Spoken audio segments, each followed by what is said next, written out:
Je le disais en titre, le troisième conclave de la communauté des États de l'Afrique de l'Est tenu lundi à Nairobi a décidé du déploiement de la force régionale en RDC pour traquer les groupes armés locaux étrangers dont les M23 soutenus par le Rwanda. Cette force régionale militaire sera placée sous le commandement militaire du Kenya et devra être opérationnelle dans les semaines prochaines. La taille de cette force, la durée des opérations et d'autres informations opérationnelles feront l'objet d'une communication ultérieure spécifique. Les chefs d'État ont aussi noté les avancées significatives du processus politique de paix avec les consultations menées par l'équipe mixte RDC-Kenya.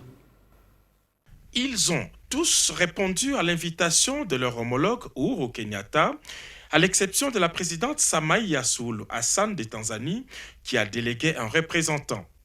Après une journée de discussions parfois très tendue, loin des médias, les 6 chefs d'État de la communauté de l'Afrique de l'Est ont approuvé les rapports de chefs des armées pour un déploiement imminent de la force militaire sous-régionale.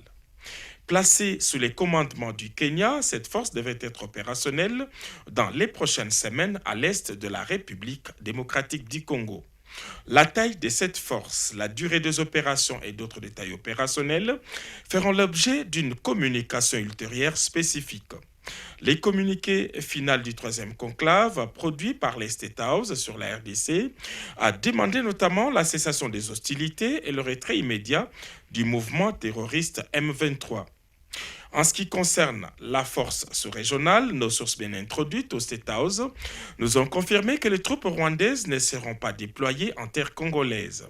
Les chefs d'État ont aussi noté avec satisfaction les avancées significatives obtenues à l'issue des consultations politiques des groupes armés menées par l'équipe mixte RDC-Kenya.